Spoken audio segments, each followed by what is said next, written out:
కష్టాలు ఎల్లకాలం ఉండవు, సంక్షోభాలు జీవితాంతమూ ఉండవు. అలాగే అదృష్టం కూడా అంతే, అధికారం కూడా ఇంతే. ఇది తెలుసుకున్నోళ్ళు మేధావులు, తెలుసుకోనోళ్ల గురించి ప్రత్యేకంగా చెప్పుకోనక్కర్లేదు. అవును, వారే మన రాజకీయ నాయకులు. రాజకీయాల్లో బళ్ళు ఓడలు, ఓడలు బళ్ళు కావడం సర్వసాధారణ విషయం. ఇవాళ నా అంతటోడు లేడనుకున్న వారు ఎలా నేలకూలారో కళ్ళారా చూశాం, చూస్తున్నాం. అలాగే నేలకూలిన వారు తిరిగి శిఖరాగ్రాన్ని చేరడాన్ని కూడా మనం చూశాం. ఈ ఉపోద్ఘాతమంతా అమెరికా ఎన్నికల గురించే. అక్కడ ప్రజా తీర్పు మన నాయకులు నేర్చుకోవాల్సిన పాఠాలేంటన్నదే ఇవాల్టి చైర్మన్స్ రిపోర్ట్.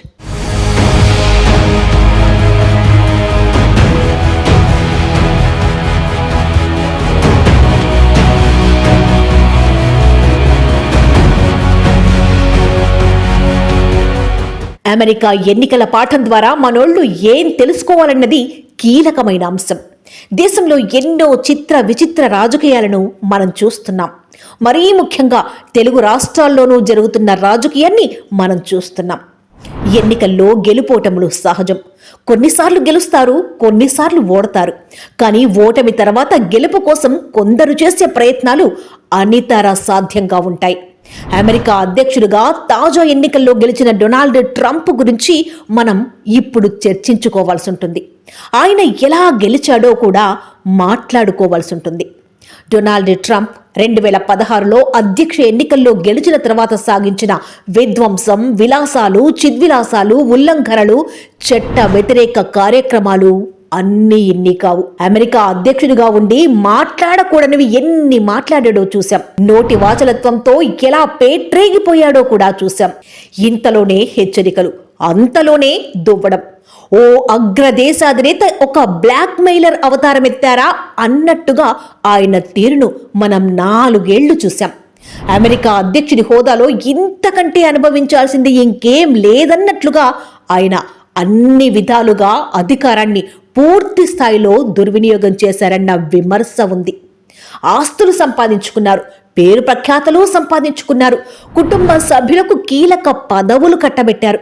తన సంస్థలో పనిచేసే ఉద్యోగులకు కనీస వేతనాలు ఇవ్వకుండా వారిని ఎండబెట్టిన ట్రంప్ ప్రభుత్వం ద్వారా, బడా కార్పొరేట్ల ద్వారా తన సొంత కంపెనీలకు ఉదారంగా బెనిఫిట్స్ పొందారు. ఒక్కటేంటి, ప్రపంచవ్యాప్తంగా ఉన్న తన ఆస్తులను పెంచుకునేందుకు చేయాల్సిందంతా చేశారు. కానీ ఎన్నికల్లో ఓడిపోయిన తర్వాత ఆయన అభిశంసనకు గురయ్యారు. అరెస్టు వరకు ఆయన పరిస్థితి వెళ్ళింది. మొన్నటి వరకు ఆ కత్తి ఆయనపై వేలాడుతూనే వచ్చింది. ఇప్పటికీ ఆయనపై కేసుల కత్తి వేలాడుతూనే ఉంది. కానీ అమెరికాలో కేసులను మాఫీ చేయగల శక్తి ఒక్క అధ్యక్షుడికి మాత్రమే ఉంది. గతంలోనూ తనపై నేరాభియోగాలను ఆయన తీసేసుకున్నారు. తాజాగా ఇప్పుడు మరోసారి ఆయన అధ్యక్షుడిగా ఎన్నికయ్యారు. తనపై ఉన్న కేసులను ఎత్తివేసేందుకు ఆయన ఒక్క క్షణం కూడా ఆలోచించరు.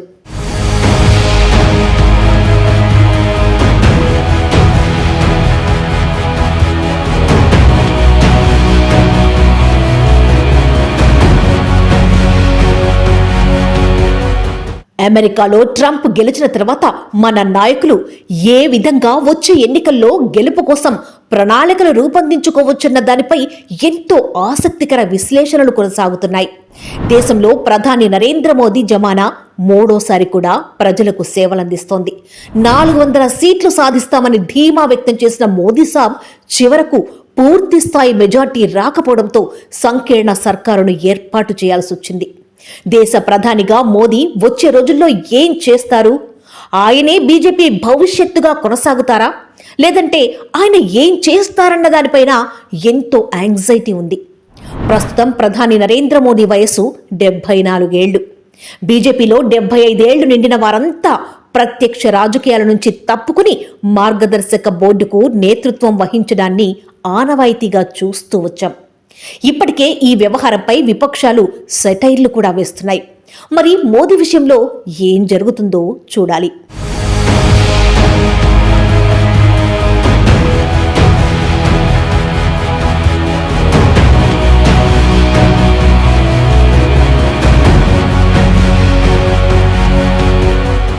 మరీ ముఖ్యంగా ఆంధ్ర తెలంగాణలో పాలకులు మారారు, పాలన మారింది. అయితే 2 సార్లు వరుసగా అధికార పీఠాన్ని అందుకున్న కేసీఆర్ మూడవసారి విజయం సాధించడంలో ఓటమి పాలయ్యారు. గత ఎన్నికల్లో ఆయన భారీగా ఓట్లను రాబట్టినప్పటికీ స్వల్ప ఓట్ల తేడాతో కాంగ్రెస్ చేతిలో ఓడిపోయారు. ముఖ్యంగా పట్టణ ప్రాంతాలు, నగరాల్లో బీఆర్ఎస్ అద్భుత ప్రదర్శన కనబరిచినప్పటికీ గ్రామీణ ప్రాంతాల్లో ఆ పార్టీని ఓటర్లు తిరస్కరించారు. 2 పార్టీల మధ్య ఓట్ల తేడా కేవలం 4,81,877 మాత్రమే. గ్రామీణ ఓటరు కాంగ్రెస్ పార్టీకి పట్టం కడితే పట్టణ, నగర ఓటరు బీఆర్ఎస్ పార్టీకి జై కొట్టారు. ముఖ్యంగా greater Hyderabad BRS party sweep చేయగా రూరల్ తెలంగాణను కాంగ్రెస్ పార్టీ హస్తగతం చేసుకుంది. తెలంగాణ తీర్పు కాంగ్రెస్ పార్టీకి లభించడానికి కారణం కేసీఆర్ పాలనలో నిర్ణయాలు. రాజకీయంగా తనకు నష్టం చేకూర్చే విషయాల్లోనూ ఆయన దూకుడు ప్రదర్శించడం వల్లే ఓటమి పాలయ్యారన్న భావన ఉంది. ఓవైపు బీజేపీ రాజకీయ వ్యూహాలను గమనిస్తూనే కాంగ్రెస్ పార్టీని దెబ్బ కొట్టడంలో ఆయన విఫలమవడం వల్లనే ఓటమి తప్పలేదన్నది నిర్వివాదాంశం.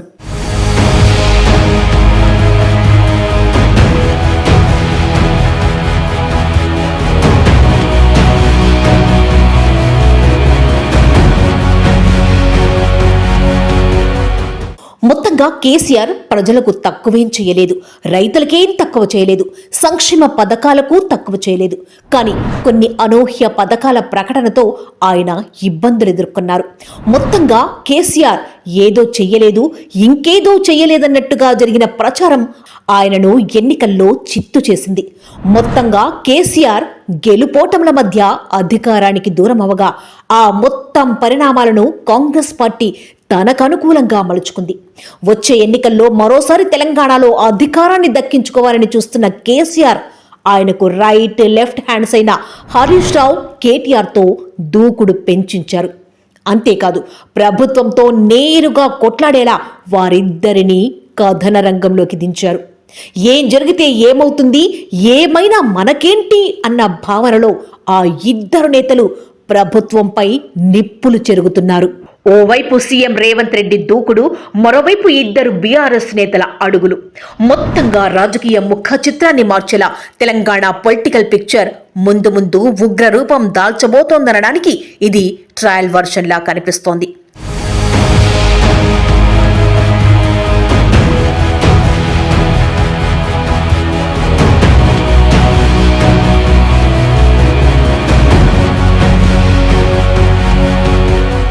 ఈ స్టోరీ ఇప్పుడెందుకనేగా మీ డౌట్? రాజకీయంగా రేవంత్ రెడ్డి 2 దశాబ్దాలుగా ఎన్నో ఒడిదుడుకులు ఎదుర్కొన్నారు. ప్రజాకర్షక నాయకుడై ఉండి కూడా సుదీర్ఘకాలం ప్రతిపక్షానికే పరిమితమయ్యారు. రాజకీయంగా ఎత్తు పల్లాలను చూశారు. తాను బలమైన నేతగా ఉన్నా, తాను బలహీన పార్టీలో ఉన్నా ఎన్నడూ చలించలేదు. రాజకీయంగా ఒక్కో మెట్టు ఎదిగేందుకు అవమానాలను భరించారు, కష్టాలను దిగమింగారు. జైలుకు సైతం వెళ్లాల్సి వచ్చినా వెనక్కి తగ్గలేదు. రాజకీయంగా అవమానాలు ఎదురైనా లక్ష్యం కోసం కదిలారు. రేవంత్ అడుగులు వాస్తవానికి అత్యంత క్లిష్టమైనవి. ఓవైపు దేశవ్యాప్తంగా కాంగ్రెస్ పార్టీ అంతంత మాత్రంగానే ఉంది. ఢిల్లీలో మోదీ, తెలంగాణలో కేసీఆర్ ముందు నిలిచి గెలవడం అంత ఈజీ కాదని ఆయనకు తెలుసు. కానీ రేవంత్ తెగించారు. కాంగ్రెస్ పార్టీలో సీనియర్లు కేసీఆర్ను ఢీకొట్టడానికి తటపటాయిస్తున్న తరుణంలో నేను నాయకత్వం వహిస్తానంటూ దూకుడు ప్రదర్శించారు. ఇక పార్టీ అధికారంలోకి వచ్చాక సీఎం పీఠం కోసం రాహుల్, సోనియాలు ఒప్పుకునేలా చేయడంలో సఫలమయ్యాడు. మీకేం కావాలో అది చేస్తా, నాకు కావాల్సింది ఇవ్వండంటూ అధికార దండాన్ని అందుకున్నారు.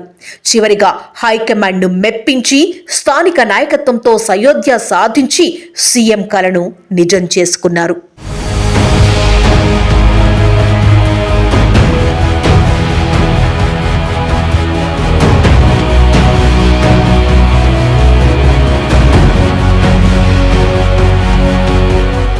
రాజకీయాల్లో ఎప్పుడు ఎలాంటి ట్విస్టులుంటాయో చెప్పలేం. ఎన్నికల్లో ఓటమి తర్వాత జీవితం అయిపోయిందని నాడు రేవంత్ భావించలేదు. తాజాగా ట్రంప్ కూడా భావించలేదు. తనను తిరిగి అధ్యక్ష అభ్యర్థిగా ప్రకటించేలా చేసేందుకు రిపబ్లికన్ పార్టీపై ఒత్తిడి తెచ్చాడు ట్రంప్. సొంత ఇమేజ్ తగ్గలేదని నిరూపించాడు. ఎన్నికల్లో పోటీ చెయ్యకుండా ఉండాలంటే తన అప్పులన్నీ తీర్చండంటూ గడుసుగా సొంత పార్టీ నేతలతోనే బేరం పెట్టిన ఘటికుడు ట్రంప్. అటు సొంత పార్టీతోనూ ఇటు బిజినెస్ వర్గాలతోనూ గంటల కొద్దీ చర్చలు సాగించాడు. ఓవైపు డెమోక్రాట్ల పాలనతో విసిగిపోయిన అమెరికన్లకు ట్రంప్ ఒక టార్చ్ బేరర్లా కనిపించాడు. ఆర్థిక సుడిగుండంలో చిక్కుకున్న అమెరికన్లకు ఒక ఆశాదీపమయ్యాడు. అందుకే ట్రంప్ రంగంలోకి దిగుతానని ప్రకటించిన వెంటనే అమెరికన్లకు హుషారొచ్చింది. ధరల పెరుగుదల, నిరుద్యోగంతో సతమతమవుతున్న అమెరికన్లకు ట్రంప్ ఒక ఆశాదీపమయ్యాడు. సమస్యలు సుడిగుండంలా వచ్చినప్పుడు చిన్న చేంజ్ కూడా కలిసొస్తుందని భావించే సామాన్య జనం సైకాలజీని ట్రంప్ తనకు అనుకూలంగా మలుచుకున్నాడు. ఎన్నికల్లో గెలవాలంటే తమకు ఒక ట్రంప్ కార్డు కావాలని రిపబ్లికన్లు భావించారు. అది ట్రంప్తో మాత్రమే సాధ్యమని భావించారు. అందుకే ఎన్నికల్లో ట్రంప్ను బరిలోకి దించి వెనక గేమ్ ఆడారు.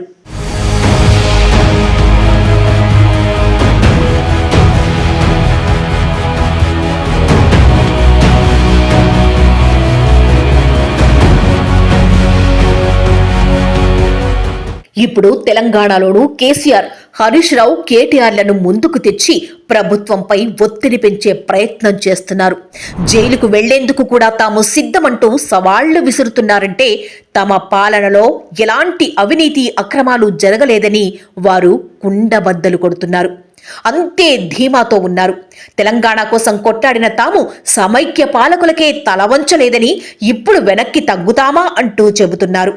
10 ఏళ్ల పాలనలో పేదలకు మేలు చేయడమే కాకుండా అభివృద్ధి పరుగులు పెట్టించామంటున్నారు. అందుకే సై అంటే సై అంటూ రేవంత్ దూకుడుకు కళ్ళెం వేసే ప్రయత్నం చేస్తున్నారు. వాస్తవానికి ప్రజల ఆలోచనలు, కోరికలు ఎప్పుడూ ఒకేలా ఉండవు. ఒకసారి ప్రజలకు ఒక నాయకుడు, ఒక పార్టీ నచ్చితే మరోసారి మరో నాయకుడు నచ్చొచ్చు, మరో పార్టీ నచ్చొచ్చు. ప్రజల ఆలోచన ధోరణి రోజురోజుకు మారుతూనే ఉంటుంది. ఉచితాలు అనుచితం కాకూడదని మనందరం ఎంత చెప్పుకుంటున్నా ప్రభుత్వం అదిస్తే బాగుంటుంది, ఇదిస్తే బాగుంటుంది, ఖర్చులు తగ్గాలి, ఆదాయం పెరగాలి అని సామాన్య పౌరులు అనుకుంటూనే ఉంటారు. ఈ మొత్తం వ్యవహారంలో రేవంత్ సర్కార్ ఇచ్చే పథకాలు ఏ మేరకు వర్కౌట్ అవుతాయో చూడాలి.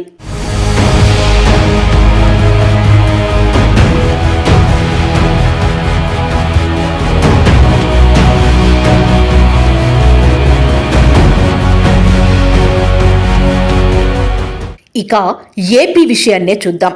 ఏపీలో గత ఎన్నికల్లో ప్రజలు అడిగింది, అడగనిది కూడా ఇస్తామని కూటమి నేతలు ఘంటా బజాయించి మరీ చెప్పారు. ఇక జగన్మోహన్ రెడ్డి గురించి వేరే చెప్పాల్సిందేముంది? తాను ప్రజలకిచ్చిన ప్రతి హామీని నెరవేర్చానని, తనలాంటి నాయకుడు ఇంకొకరు లేరని, తనను చూసి ఓటెయ్యాలని ప్రజలను ఆయన కోరారు. కానీ ప్రజలు వైసీపీని చిత్తుగా ఓడించారు. నాయకత్వం అంటే ఎలా ఉండాలో చంద్రబాబును చూసి నేర్చుకోవాలని తేల్చేశారు. ఆల్ ఇన్ వన్, అన్నీ తానే అయితే కుదరదన్నారు. అంతా నేనే అంటే జనం కాదు పొమ్మన్నారు. తనను చూసి ఓటేయాలన్న జగన్ ఆలోచన కరెక్ట్ కాదన్నారు. రాజకీయం అంటే సమిష్టి బాధ్యత అని తేల్చేశారు. జగన్మోహన్ రెడ్డి స్కీములు తమకు కొత్త కాదని, స్కీమ్లిస్తే ఇవ్వండి, మాకు నచ్చిన వాళ్లకే ఓటేస్తామని చెప్పేశారు. రాజకీయంగా మాకు నచ్చిన విధంగా నిర్ణయించుకుంటామని తేల్చి చెప్పారు. మొత్తంగా జగన్ అండ్ కోను కర్రుగాల్చి వాత పెట్టారు. వాస్తవానికి అధికారంలో ఉన్నప్పుడు ఎవరికీ కూడా ఓటమి వస్తుందని ఊహించరు. ఓడిపోతామని అస్సలే అనుకోరు. తమకు గెలుపు నల్లేరుపై నడకేనని భావిస్తారు. ఇలా ఎన్నో రకాలుగా దూకుడు ప్రదర్శించి చివరాఖరకు ఎన్నికల్లో చతికిలబడతారు. అది అధినాయకుడైనా, సామాన్య క్యాడరైనా, పార్టీ కార్యకర్త అయినా ఎవరిదైనా ఒకటే పంథా, ఒక్కటే ఆలోచన. ఓటమి తర్వాత పాఠాలు నేర్చుకునేందుకు నాయకులు సిద్ధం కాకుంటే తిరిగి ఓటమిలే వారిని పలకరిస్తాయి.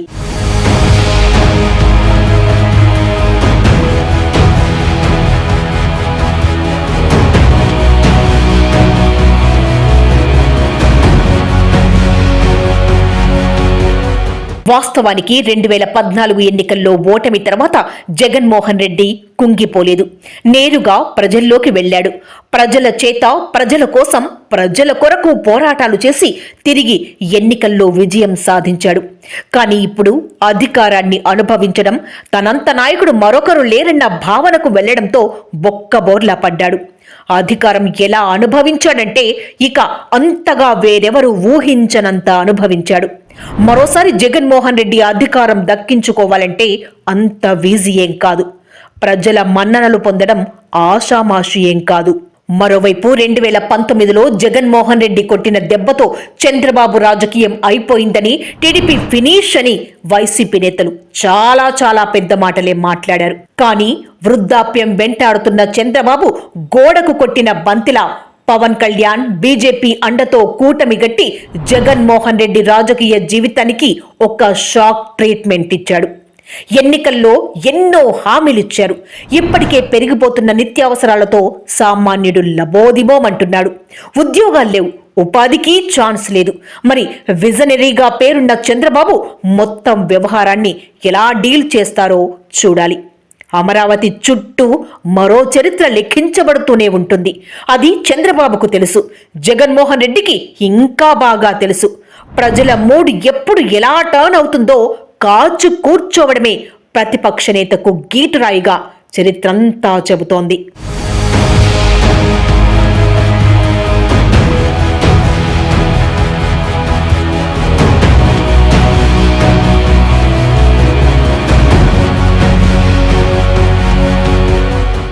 ఇక మళ్ళీ మోదీ విషయానికే వద్దాం.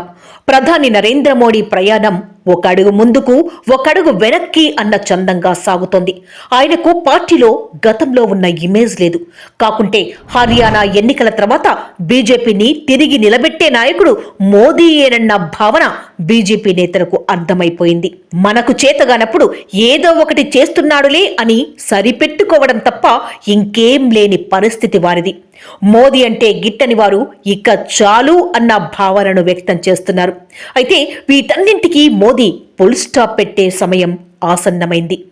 మహారాష్ట్ర, జార్ఖండ్ అసెంబ్లీ ఎన్నికల తర్వాత ఆయన ప్రభ మరింత పెరగవచ్చు, అధపాతాళానికి చేరొచ్చు. కానీ మోదీ మామూలు మనిషి మాత్రం కాదన్నది దేశ రాజకీయాల్లోని ప్రతి ఒక్కరూ ఒప్పుకునే అంశం. కాకుంటే ఇందిర లాంటి నేతను చూసిన మనకు రాజకీయాల్లో ఎప్పుడు ఏమైనా జరగొచ్చని మాత్రమే నమ్ముతాం.